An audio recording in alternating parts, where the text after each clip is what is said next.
Welcome back to the David Lloyd Centre here in Enfield. Well, that's the family fun side of bowling. Perhaps a future champion there, who knows, our tournament director.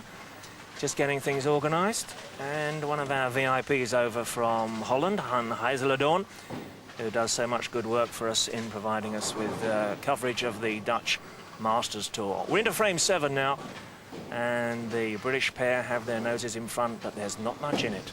Pauline Smith over on 15. It's always nice to get one of those, especially on TV. She just tugged the ball inside the mark, ran it into the Brooklyn, and still kicked out the 6-10 pins.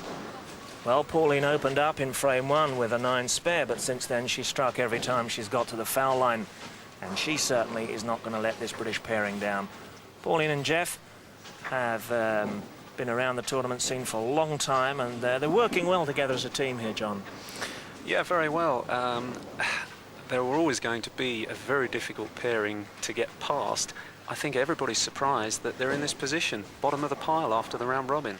Yes, that certainly came as a surprise to British team coach Martin Webster. And I believe in the team talk, Jeff was... well, I have one or two things to say about the lane conditionings, but he normally does.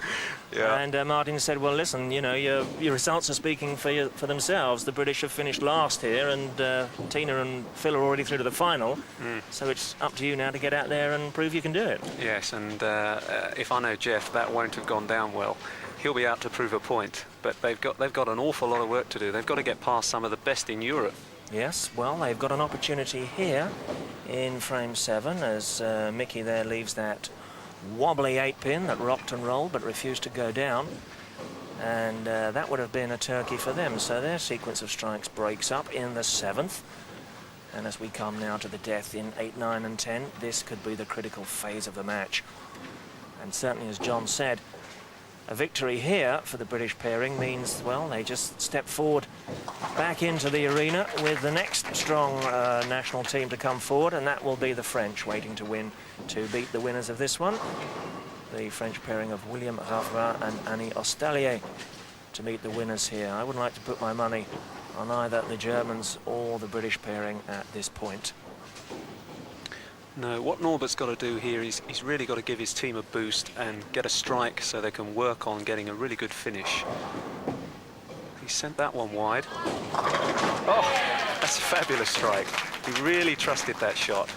And that was Mickey's reaction as the ball went down the lanes. He did bring it back from a long way wide out on the right, but a controlled shot nevertheless got it into the pocket, and the pin carry enough to put down all 10. Grisa doesn't show too much emotion, but I have a feeling that the Germans now are beginning to feel some pressure.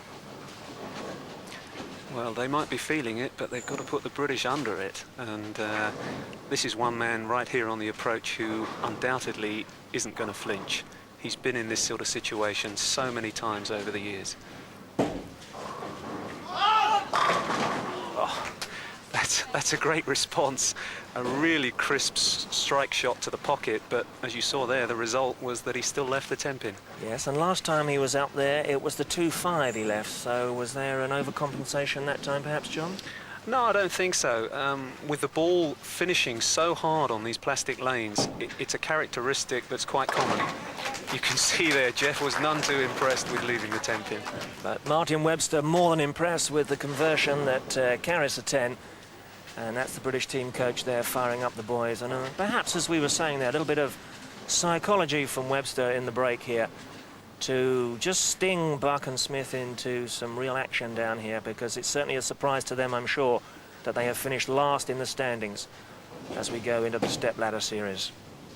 Great shot from Pauline in the 9th. Well, that was exactly what we needed, because really, regardless of whatever the Germans now do, the British still have a chance to win when Jeff steps up for the 10th frame. This format is unique in that with this one player per lane combining to make a team score, you really have to get the results so your opponent's got a chance, and that's exactly what Pauline's done for Jeff there. She's been superb, John. She's been consistent since frame 1 when she did just leave the 2-pin. Since then, she's struck every time. And it's her, perhaps more than Jeff, that's given the British a great chance here to go through into the next match. Well, here's a lady who's not going to back off, and oh, that's an excellent shot again. That gives the Germans a double, and that gives them an excellent chance to actually take us out. Well, there's the position with just the 10th frame to come. It could hardly be closer. Nobody's missed, no open frame there from either GB1 or the Germans. And this is bowling from some of the best in Europe you're enjoying here on Screensport. What a tournament. I think all the players have enjoyed it here, John. Yeah, with the unique format and this type of stepladder finale, there's a real enjoyment factor as well as the pleasure of just playing for your country. Oh, well, he certainly trusted that shot, but you can see here the way the ball drifts wide, it doesn't quite have the rotation and didn't quite get back to the pocket. Never going to get back there. He was lucky to bring it out last time from wide on the right, but this time he left that ball with really too much to do, John. Yeah, you can't criticise a player for trusting the shot. All he forgot there was the fingers. So he has a spare coming up. He does, and that will mean a bonus ball at the end of the 10th frame. Remember the one frame where the players get an extra shot. He wants to make it count with a big strike. All 10 will give the Germans a finishing score of 226. Will it be enough? Pauline and Jeff trying to compose themselves for the big shot to come. Pensive moments for the watching German team trainer and Mickey Viol. It's out of her hands now, and it's all with her partner Norbert Griesart. Last shot of this first stepladder final match from the German pairing. He makes it count with a big 10. It's a 226 finishing score for Germany 2. Mickey Viol and Norbert Griesart. That's the position now in frame 10. They're going to need a spare and 9 to win. Yeah, that strike was very important because not only does it mean that Jeff has to get a spare, but he's still got to get 9 on the fill ball. So there's some pressure here. A strike with the first would make things considerably more easy. Well, I'm quite sure that's what Jeff's going for. He won't try and play safe. He hadn't struck in the last 2 visits to the foul line, and this time he does. And Martin Webster at the back there, team coach, I mean, he's thrilled with that. Out of his seat here, and everybody around the approaches was as well if they're supporting Great Britain. They willed that 7-pin to go down. Look on the left of your screen, the last one out there, trips the 7, and what a big See strike the that headpin was. here, goes to the side, comes back and hits the 4 takes the 5, and it's still twisting and just nudges the 7. That's a fabulous shot. That's what you want to do. You want to make these pins dance around because that can increase your score. So it leaves Buck with 2 more. Well, I don't think Jeff was too worried about that one. He's not going to need it now because the Brits have killed the German challenge, and it all came with that big strike from Jeff Buck here at the top of the 10th. A loose shot with the pressure off, and he can clean up here and know that the British pair have gone through to the next round in the stepladder final. A nice way to finish. Buck and Smith, the winners here, with a finishing total of 2-3-5 against the Germans 2-2-6. The confirmation for you there on the score caption. And what a game to get us underway here in the Brunswick Invitational, John. Well, that's exactly the sort of games that we were hoping to see. This format will help to produce some good scores, I'm sure, because with each player only having to play on one lane, they've really got the opportunity to get zeroed in, so I hope we'll see some more of that. Well, that means that the Great Britain 1 squad of Jeff Buck and Pauline Smith went forward then to meet the French pairing of William Ravra and Annie Ostalier from the Foch Centre in Paris. And I'm afraid this one was no contest. We're going to join play in frame 9. You can see the position there. Pauline and Jeff are going from strength to strength. They've swept through the French challenge, and they're leading by 52 pins coming into frames 9 and 10. And with that strike, that closes out the game and locks it up for Buck and Smith. And I'm afraid it's au revoir to the French, who still manage to smile. Annie Ostalier, the 42-year-old player from Paris, France, with her playing partner William Ravra. And just a token gesture here, I'm afraid, for them to finish off. Yeah, I think the French have been a little overawed by the presence of the TV cameras here. We certainly don't do it every week, but we're getting some good experience these days of playing on TV. And I think the French have been caught out. They played quite well in the qualifier, but they've just not found their touch at all here on TV.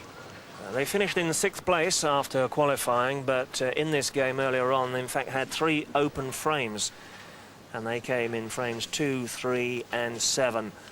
And I'm afraid the British have been consistent with 4 strikes and 4 spares before we picked up the match in frame 9. Just a chance for you to enjoy the style of William Ravra here, the man who represented France at the Peking World Cup a couple of months ago. And our thanks to him for bringing over this French side. He's been instrumental over the past few weeks in organising the French team, arranging travel, hotels, and getting together the French squad. So our thanks to William. He's certainly one of the big-time players in France. He's centre manager there at the Paris Étoile Foch, and we hope one day to take the Brunswick team Invitational over to his centre there in France. Well, he's going out with some style in the 10th here. He's got a bonus ball to come after 2 strikes, and another one here will leave the French a finishing total of 172. So, although they'd finished 2 places above the British pairing in the qualifying this morning, it looks very much now as if their challenge has gone, and Buck and Smith have rolled over another pairing. Their march continues. Yes, that's right. You get a bit of momentum going in this sort of position, and you start to think you can do anything, but they've got a long way to go. But I've really been impressed, even though they've lost with William. It's the first time I've seen him play, and you saw from that delivery, he really is a quality player. Yes, he was up in Sweden with us recently at the Mats Carlsen Classic. Didn't have a big finish there, didn't enjoy the lane conditions. But he's one Frenchman who's prepared to travel, and as you were saying earlier, the French play well on home territory, but not so keen to do it outside their own borders. That's right. We've played all over Europe in the last 5 years or so, and very rarely do you come across a travelling French team. They have a lot of domestic tournaments each weekend, and they don't tend to leave the country.